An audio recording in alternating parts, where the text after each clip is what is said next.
There's the Mars. There's these. Oh, 1 second. Mars. Where is he there?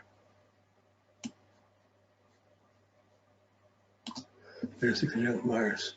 Okay, and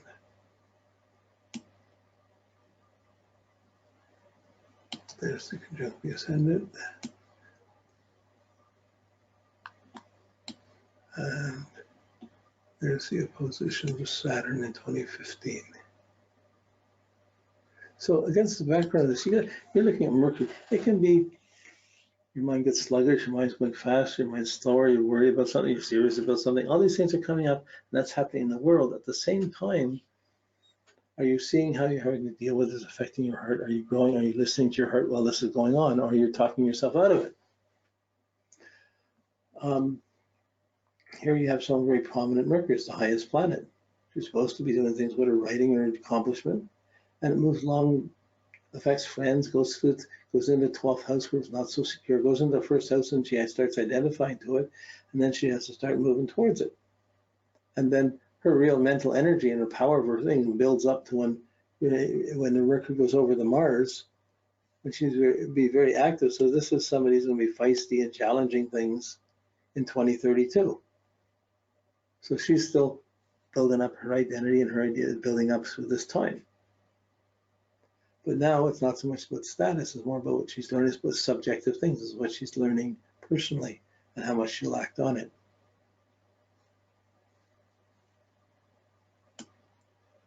Okay, gotta go through everybody, so I'm just got little hits of this. Give some of the examples.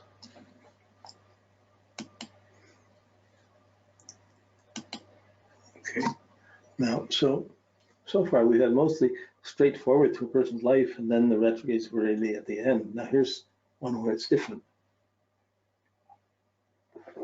August 25th, 75.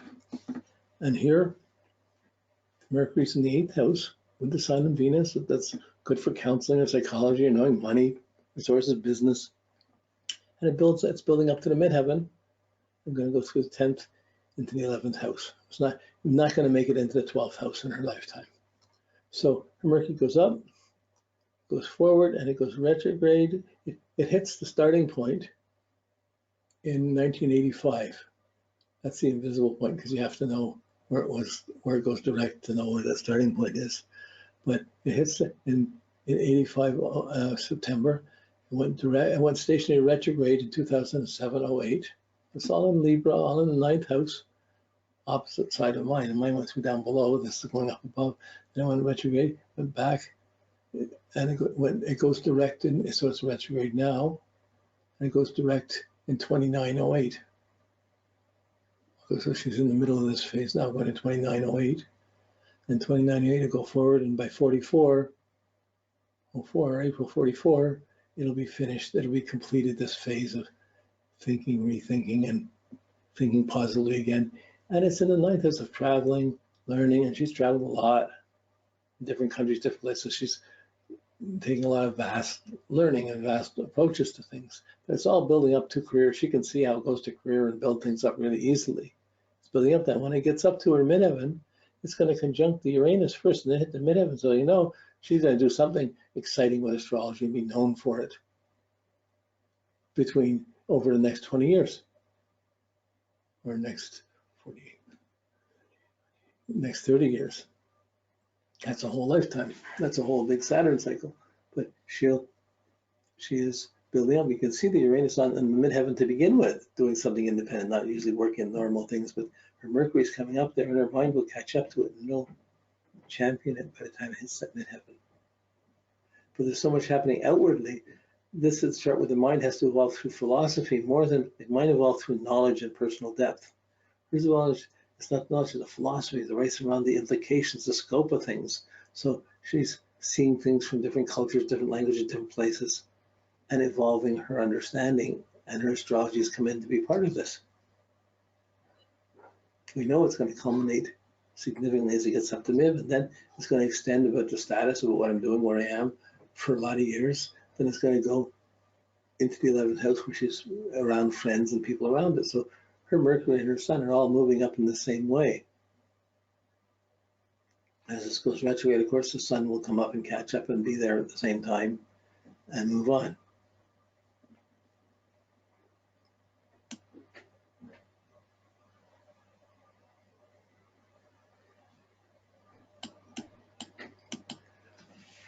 Okay, this is her chart again. I just looked at put in the other aspect of the conjunction to Pluto. In this case, it's very interesting because she went forward. She had the conjunction to Pluto. When retrograde, it backs up. It doesn't quite come back to Pluto. Thank goodness. It looks like it might come back to the worst again, and then it moves forward again.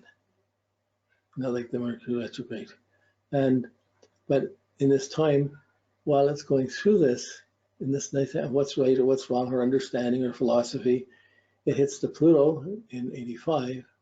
So there's challenges about who's doing what's right, what's wrong, or she gets angry in her own thinking or whatever. Spiritual, that's challenging. Is there a God or isn't there? There's a testing on that side.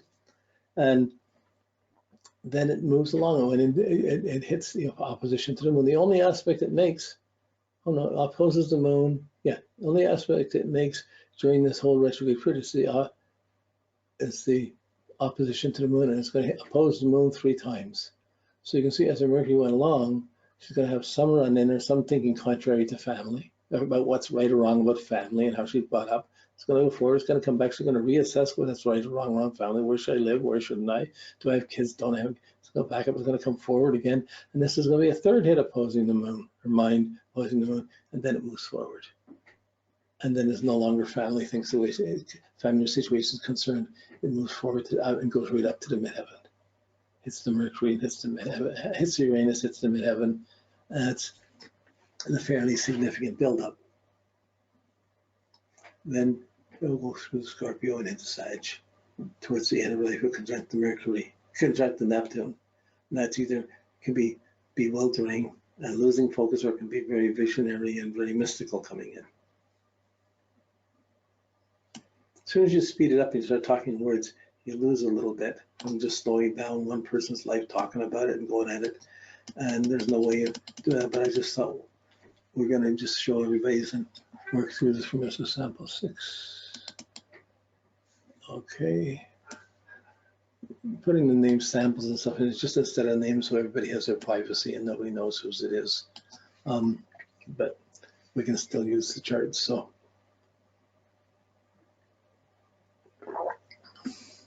Okay, July 25th, another July 25th, 59. And so, like I said, there's lots of Leos in this class. We have the Leo, the Aries moon, and the Cancer rising. And her Mercury starts retrograde. It's in Leo, conjunct Mercury, but it's retrograde. It starts retrograde. Okay, so her Mercury starts, and she comes in, well, and the first, her mind isn't connected to what's going on outside. She's doing things. She's a Leo sign in the first house doing things, but her mind isn't connected. It's going back to thinking other things. It's not really connected forward in the same way. It's going back to what hits this retrograde in 1981. So 81, 22 years old. So maybe this whole period at home, and maybe she leaves home by 22 and starts thinking for herself.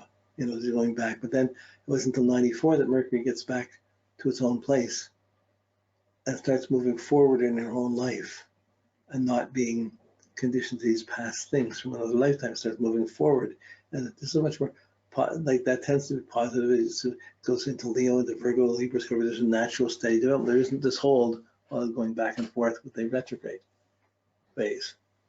So as it goes forward, it's going to hit the IC, which is it's hit it now. It's just past hitting it. Hit the IC 2017. Then it opposes, then it's going to oppose the moon. We'll come to that, but it hits the IC. It doesn't mean things. It's going to go through. Doesn't quite conjunct the sun. So either your Mercury is going to conjunct your sun, or your sun's going to conjunct your Mercury sometime in your progression. Same with Venus, goes one way or the other, and those are significant times. But here Mercury doesn't quite conjunct the sun, but it comes along, hits the IC, which is opposing the midheaven, and then opposes the moon. So her mind is really in the 3rd house, studying, learning, much more home, security, motivation. It becomes perhaps less career oriented as one gets older. Her moon's up in the 10th, so she gets to get a home to whatever, she could have the job and carry it out and do anything. And the sun in the 1st house. all this fire, she's going to prove things. But this Mercury going down over the IC starts to affect the deeper motivation, deeper voice inside of herself. She's thinking differently. And that's already happened. I think probably that's when she came to see me first time to get her chart done.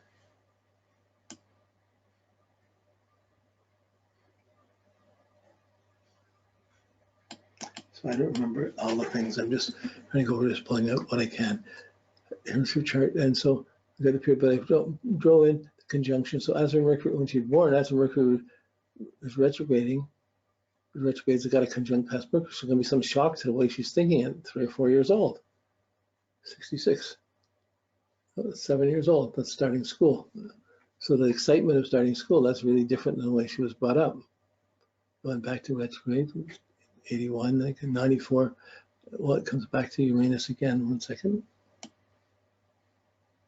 In 92. So 92, Mercury has come back around and is back at Uranus again, the same way as starting school. 66, it's back there again in 92. And then it moves forward to conjunct itself in 94. And in 94, she starts thinking for herself, and her mind starts going forward then on her own terms, moving forward through Leo into the second, and it's still in the second house around resources and talents, and it's moving forward into the third house of studying and learning, and down into the fourth house of her personal depth ideas, her ideas. So in this time period, like 94, okay, let's just see. Let's go to the next one to get the aspects. But certainly 2017 was a very profound change because Mercury went over her motivation point, the deepest point in her chart. And there she began to start being interested in astrology, I think, and learning about it and coming in. And I'm not sure if it was when I exactly met her, or just I had met her after that. But she was being deeply motivated by more mystical things. Whoops, no, we're in the wrong one. We're still back at still back here, 1 second. So crossing the angle, that's a big deal. And that is worth talking to someone about for a while. And then once it passes the thing, it's not till, then it'll go, it's gonna go down. Against the IC, that is not, it doesn't conjunct Neptune in 2038. You know, so that's a long time, 2038. So, and even then it goes in, it's in the fourth house going into the fifth house. So her ability to write and to be teaching, be living a very different way during this time period. It's what she's exposed to, what she's learning that's going to be the important thing.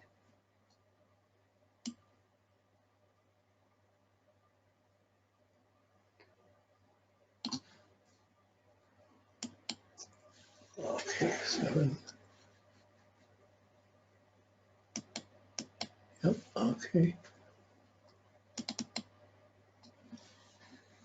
Overtime, yeah, okay, so I'm going to be a little bit longer, but we just got to work through everyone's chart a little bit.